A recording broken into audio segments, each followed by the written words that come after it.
Olha o que a gente vai ler no versículo 3. Filho do homem, eu envio à nação de Israel, uma nação rebelde. E ele fala no versículo 4, é um povo teimoso de coração duro, mas eu o envio para dizer. No 5 ele vai dizer algo que sempre me chamou muita atenção quando eu li isso em Ezequiel: quer eles ouçam, quer não, fale.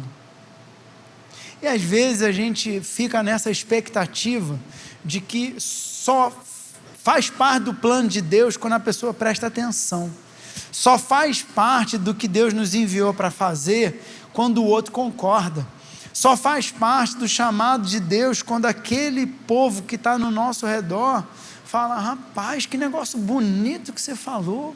Não, claro, ora por mim sim, poxa, eu estava esperando sua oração. A gente fica achando, numa expectativa esquisita, porque a gente quer ser aceito, a gente quer se sentir especial. Fica tranquilo, você não é o único que quer se sentir especial, todo ser humano quer se sentir especial. Então a gente acha que quando Deus mandar a gente fazer alguma coisa, nos nossos olhos vai dar super certo, as pessoas vão receber que é um espetáculo, você não vai nem fazer apelo e todo mundo vai entregar a vida a Jesus, as pessoas vão vir de tudo que é lugar e vão te dar recursos para você fazer mais coisas. Quem já teve uma expectativa esquisita assim? Eu já tive, eu tenho coragem de levantar a mão. Eu já achei que ia ser assim, eu ia chegar num lugar, ia falar um negócio esquisito e todo mundo ia aceitar Jesus, ia sair pulando, falar: meu amigo, você falou um negócio maneiro e agora minha vida foi transformada. E bem, nem sempre é assim. Às vezes a gente vai falar para um povo e no meio do que você está falando ela vai falar: ei, para de falar, você está atrapalhando aqui o vídeo que eu estou assistindo. Não ora por mim não. Quem já viveu isso, gente? E perguntou assim: posso orar por você? E a pessoa falou: não. Levanta a mão, de verdade. Eu já vi isso, gente, várias vezes. Já vivi isso inclusive com pessoas muito próximas que eu amo muito, de virar para mim e falar assim: deixa eu te pedir uma coisa, não fala mais para mim Deus te abençoe não, porque isso me ofende. Já ouvi de pessoas que estavam precisando de oração, falou: vai ser agora, essa pessoa, poxa, Deus botou no meu coração que é para eu orar por ela, posso orar por você? Não. 15 segundos de constrangimento total. Aí, rapaz, então eu entendi errado. Não, mas era isso mesmo, era para que eu fosse lá e falasse para ela, para que ela entendesse que ela não está sozinha, para ela entender que Deus está ali também. Amém, gente? Você foi chamado para anunciar. Deus nunca nos chamou para convencer alguém. Deus não te chamou para converter ninguém, porque se você fizer isso, você está atrapalhando o Espírito Santo. Se você converter alguém, pronto, você estragou o negócio. Mas se você anunciar a verdade, se você anunciar a palavra de Deus, com amor, com carinho, contextualizado, dentro do que a pessoa está passando, se você abrir o coração, orar para que ela seja curada, e ela sendo ou não, o poder de Deus sendo manifesto, você orando com ousadia para ela receber um emprego, independente do resultado, porque o nosso papel é orar, é clamar, é jejuar por ela, é dar uma palavra de direcionamento, independente se ela vai acolher ou não, é com amor, é com carinho, mas não cabe a nós saber se aquela terra é fértil. Jesus vai contar uma parábola que um semeador ele vai semeando, e a palavra vai dizer que ele estava andando e estava jogando a semente. Algumas sementes caíram num lugar bacana, mas as outras caíram em lugares que não deu certo. Algumas até pareciam que tinha dado certo, mas não deu, depois morreu o negócio. A gente é chamado para semear, a gente é chamado para anunciar. Sabe onde?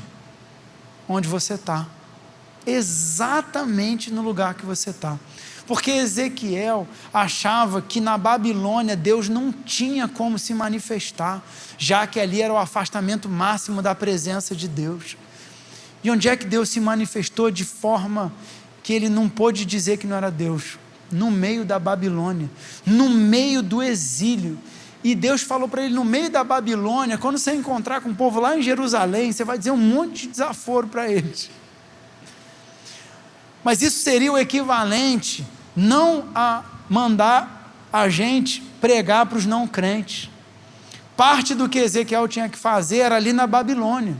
E você não vai ver quase Deus falando, vira para o povo da Babilônia e diz que vocês são horríveis, diz que vocês fizeram um monte de bobagem. Não. Ele estava ali para ser sal e luz na Babilônia.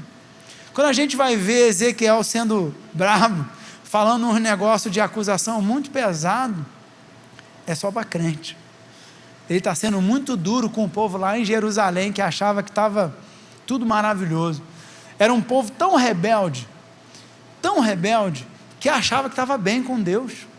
Eles achavam que o problema que eles estavam passando era por causa dos pais deles. Não, meus pais é que fizeram bobagem. Meu pai era horrível, minha mãe era horrível, meu primo era horrível, eu sou sensacional, eu fiz tudo maravilhoso, mas é só por isso que eu estou passando por esse problemão em Jerusalém. E não era nada disso. Era aquele povo lá que achava que era crente, mas de crente não tinha nada. Então a gente não é chamado para acusar o que não conhece Jesus. A gente é chamado para anunciar que em Jesus o perdido tem salvação. Amém, gente? Ainda que ele não acolha, e de vez em quando a gente é chamado para exortar um irmão na fé que está agindo como se fosse pior do que o descrente. E aí com esse, é com amor também. E é com amor que às vezes a gente tem que ser um pouco mais duro, porque Deus ama e só corrige quem ama. Quem não ama, larga para lá. Quem ama, disciplina. Quem ama, corrige. Quem ama, dá direcionamento. Então, o chamado do Senhor para nós, muitas vezes, não é num lugar confortável. Às vezes a gente fica esperando, quando eu chegar num lugar confortável, quando eu tiver aquela condição financeira, quando eu tiver aquela composição familiar, quando eu tiver aquele diploma, quando, e o chamado, a partir do momento que você tem uma experiência com Deus, que não tem dúvida que é Deus revela o chamado específico, e agora cabe a nós acolher esse chamado e falar: Senhor, eis-me aqui. Qual é a natureza do chamado de Deus para você? Você já perguntou isso para Deus? Mas se você já perguntou isso para Deus, você acolheu a resposta?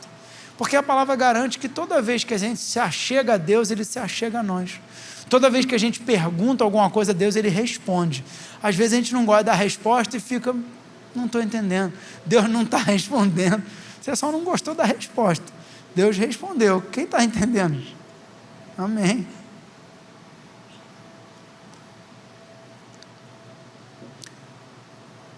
O chamado que Deus tem para você envolve situações ou pessoas difíceis?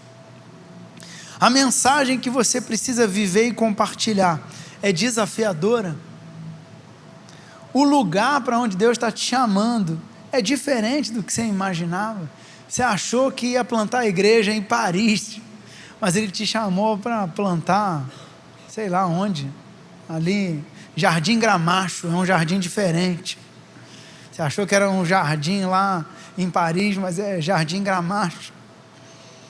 Acolha o chamado de Deus com coragem, sabendo que Deus te enviou para a realidade. Sonhar é bacana, desde que nos motive a viver a realidade. Amém, gente?